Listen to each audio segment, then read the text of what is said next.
no one calling out Mr. Demons for being a fake blood. All I could find is support for Mr. Demons for being blood by other bloods. The prosecution has had some big wins in the YNW Melly double murder trial, from incriminating text messages to a crime scene reconstruction. We break them down.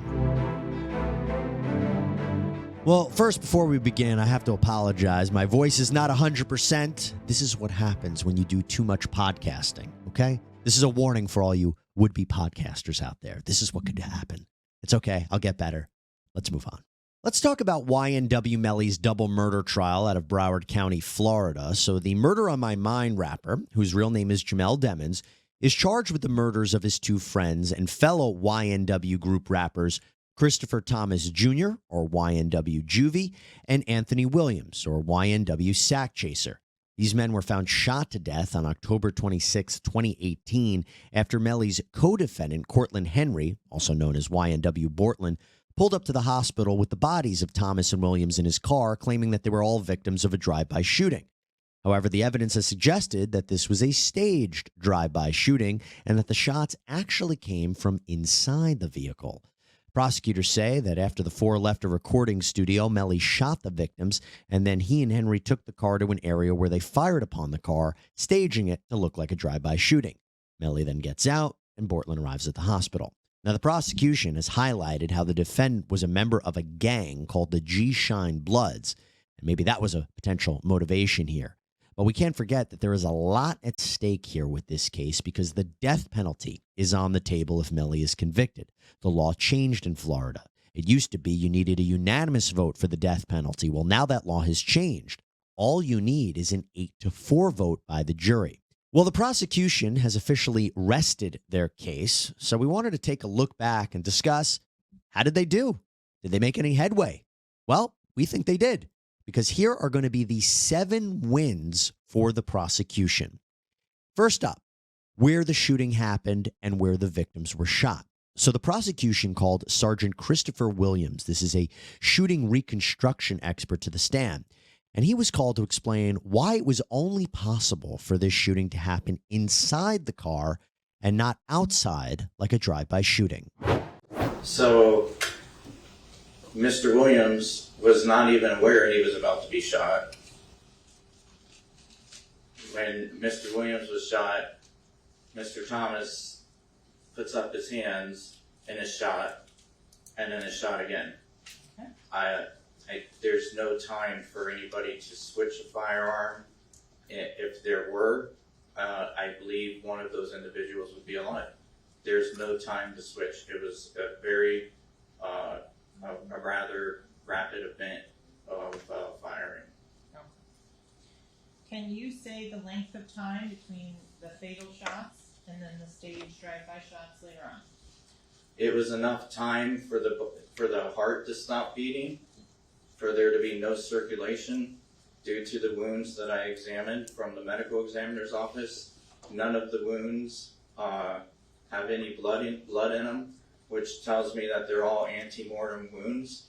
So the time was long enough for the heart to stop beating. Okay. Is there scientific or medical testing to recreate that in any way, shape, or form? Yes, it's knowledge. It's I'm sure the medical examiner could say the same thing. So in terms of, it's nothing that can be recreated with a live human? Correct. In terms of the number of shots, you said 17 outside the car.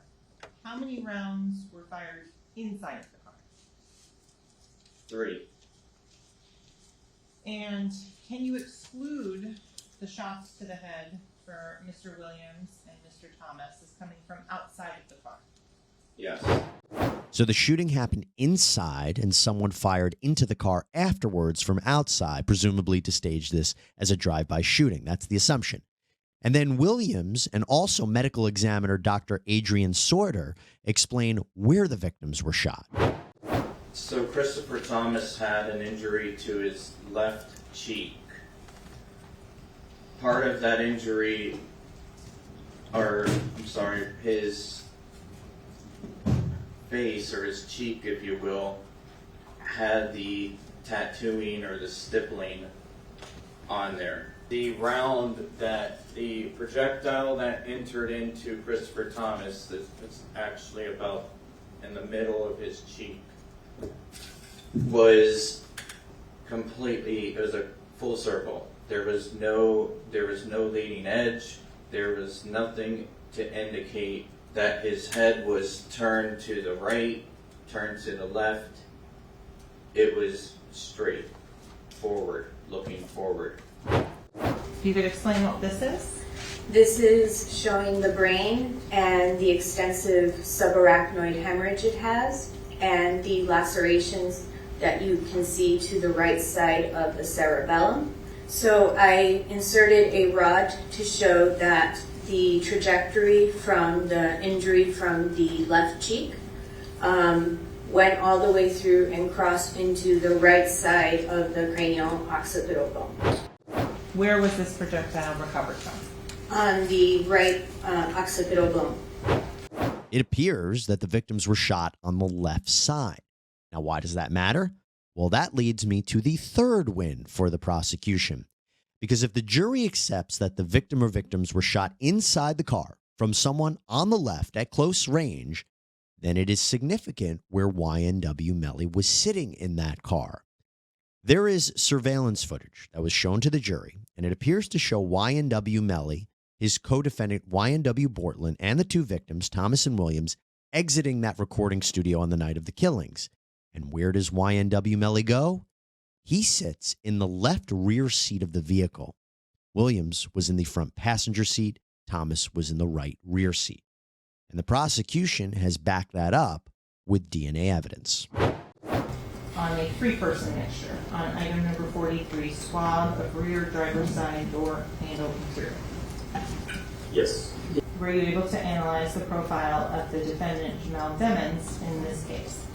I did. And what was your conclusion in a three-person mixture as to the results of Mr. Demons being included or excluded? He was included. The likelihood calculation, the DNA results are at least 2.12 times 10 to the 8th, or 212 million times more likely if they originated from Jamell Demons and two unrelated unknown individuals than if they originated from three unrelated unknown individuals. And what verbal qualifier did you give to that particular item of Very- Mr. Demons being included? There is very strong support for the inclusion. So Demons' DNA may have been found on the rear side door handle of that Jeep, again, helping to place him in that car. You know, we've all probably had a night out where we had one too many drinks and woke up the next morning feeling awful. And you've probably wondered why there isn't something we could take to help us not feel quite as bad the next morning. I'm here to tell you there is a product that you can use to make you not feel quite as bad. This is it. It's called ZBiotics. ZBiotics is a pre-alcohol probiotic. It's the world's first genetically engineered probiotic. PhD scientists invented it to tackle those rough mornings after drinking. Here's how it works. When you drink, alcohol gets converted into a toxic byproduct in the gut. It's this byproduct, not dehydration, that's to blame for your rough next day. ZBiotics produces an enzyme to break this byproduct down. It's designed to work like your liver, but in your gut, where you need it most. Just remember to drink ZBiotics before drinking alcohol, drink responsibly, and get a good night's sleep to feel your best the next morning. If you want to try ZBiotics, you can get a discount. Log on to zbiotics.com/sidebar to get 15% off your first order when you use Sidebar at checkout. You can also sign up for a subscription using my code so you can stay prepared no matter the time or occasion. ZBiotics is backed with 100% money-back guarantee, so if you're unsatisfied for any reason, they'll refund your money, no questions asked. All right, now let's move on to another win for the prosecution. And this was part of the testimony of Travion Glass. Who is he? Well, Mr. Glass was with the defendant and the victims at the recording studio on the night of the killings. After he finds out that Williams and Thomas were shot to death, he goes to the hospital and then later winds up at this rapper's house named Fredo Bang. Well, listen to who he says shows up at that house and what he's wearing. Who was at Frito's house when you first got there? Everybody that was in the house. Okay, and it's because I don't know who everybody was or is, can you please specify? Kobe, Melly. I'm on people I can remember. Okay, was that the first time you saw Melly after you guys left the studio? Yeah. Was Melly wearing the same clothes or different clothes than when you saw him at the studio? It was a new day. Nah, he wasn't. Nah, he wasn't. You guys He wasn't wearing the same clothes. Okay, do you recall what he was wearing? Just had on some shorts. According to Mr. Glass, after this shooting, Melly wasn't wearing the same clothes that he was wearing earlier in the night. Now, of course, people can change. It's no big deal when they go places, they switch clothes, but is suspicious here that he isn't wearing the same clothes. He's the man accused of gunning down his friends at close range. Well, the next win for the prosecution had to go with gang evidence. It had to do with gang evidence. So the prosecution has been keen, as I said, on showing that YNW Melly was part of a violent gang known as the G-Shine Bloods, and maybe as a way to show his loyalty or affiliation, he killed his friends. This could also potentially become an aggravating factor in the penalty phase if the jury convicts Melly, and then they have to decide if the death penalty is warranted.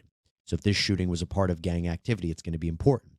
Well, undercover detective Danny Polo from the Broward County Sheriff's Office took the stand to explain Melly's alleged gang affiliations. So yeah, there's multiple videos of Mr. Demons claiming G-Shine or GKB as a gang that he belongs to. What about adopting the style or dress of a criminal gang? Yes, Mr. Demons was observed multiple times, more times than I can count, wearing the colors red, the colors green, and like I stated, the foot soldiers are told to wear tan or brown. And Mr. Demons, there's a bunch of pictures of him wearing this tan trench coat that falls in line with the time where he would have been a foot soldier. And so we'll come back to some of those pictures in a moment. So, what about adopting the use of a hand signs that's identified as used by a criminal gang? Yes, Mr. Demons knows all the gang signs, and he does them very well. He can do them very quickly, a lot faster than I can. The physical evidence would be the videos of Mr. Demons throwing up hand signs, the videos of Mr. Demons saying the G-Shine oath, their motto, all the social media posts, references he makes in songs about being a blood. That's all physical evidence. That definitely helps with the prosecution's narrative, right? Well, let's hop into the phone evidence, because that's another big win for the prosecution. So the prosecution has been trying to establish that a particular phone belonged to YNW Melly. That's important because it helps them track his movements on the night of the killing, placing him with the victims at key moments. Now listen to some exchanges that definitely seem to show this is Melly's phone, as opposed to what the defense says, that this was a phone used by anybody and everybody, because these are text messages that are being discussed and read aloud by lead detective Mark Moretti when he took the stand. One is an exchange allegedly between Melly and his ex, and another between Melly and his mom. Message from Melly Montana to, again, that baby. What does that one say? You don't with me anyways. I peeped it. You can slide, but God knows I wasn't in her.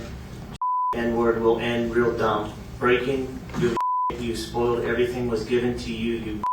You act like a N-word. Oh some slide. I keep Borton with cuz at the end of the day he did one of the realest in my life. I'm good, Foo. You got it. I'ma just stay to myself. I don't want to hurt you, Foo. Just leave me alone. Phone number 6942, message sent 11/3/2018 at 2:43 p.m. No one blocked me because I'm not finished saying what I'm saying. Same phone number, same date at 2:43:20 p.m. I be trying to be there for you and you push me away like I'm the problem. Publishing, page 58. From 9807 on 11/3/2018 at 2:43 p.m. What everyone gotta say. From 9807, 11/3/2018, 2:43 p.m. Man, I'm not trying to hear that shit. I do shit for you too. You better off without me, so just slide, bro. I'm gonna love you from a distance. From 9807, 11/3/2018 at 2:44 p.m. You gave me the post shorter because I couldn't find the blazer. And the defense was particularly upset about that exchange. They even tried to move for a mistrial because they said it was highly prejudicial for the jury to hear the defendant call his mom the B word. The judge denied that. But again, trying to establish this was his phone. That's what's key here. But that leaves me now with one last major win for the prosecution, in my opinion. Right after the murders, YNW Melly is having an Instagram exchange with someone named PZ Gambino, who asks Melly if he's okay. Listen to what Melly responded. On October 26th of 2018 at 20:02:18 UTC, what does the YNW Melly account state? I did that with a smiley emoji. In terms of what was that in response to from the PZ Gambino account? Objection. Overruled. The PZ Gambino account asked him if he was okay, and his response was, I did that, and placed a smiley face emoji. And the next message from 10/26/2018 at 16:02 from Eastern Standard Time, the YNW Melly account says what? After that, SHHHH. I did that? Shh. Look, I'm not sure you can say that's a smoking gun, but that's not good. That is definitely bad for the defense because what does it look like? It looks like an admission. The defense tried to show that maybe Melly didn't say that Melly uses dat and not that in his messages. Again, saying maybe it wasn't him. That's going to be a tough one. Well, that was the state's case. Let's see what the defense does next. All right, everybody, that's all we have for you here on Sidebar. Thank you so much for joining us. Please subscribe on Apple Podcasts, Spotify, YouTube, wherever you get your podcasts. I'm Jesse Weber. I'll speak to you next time.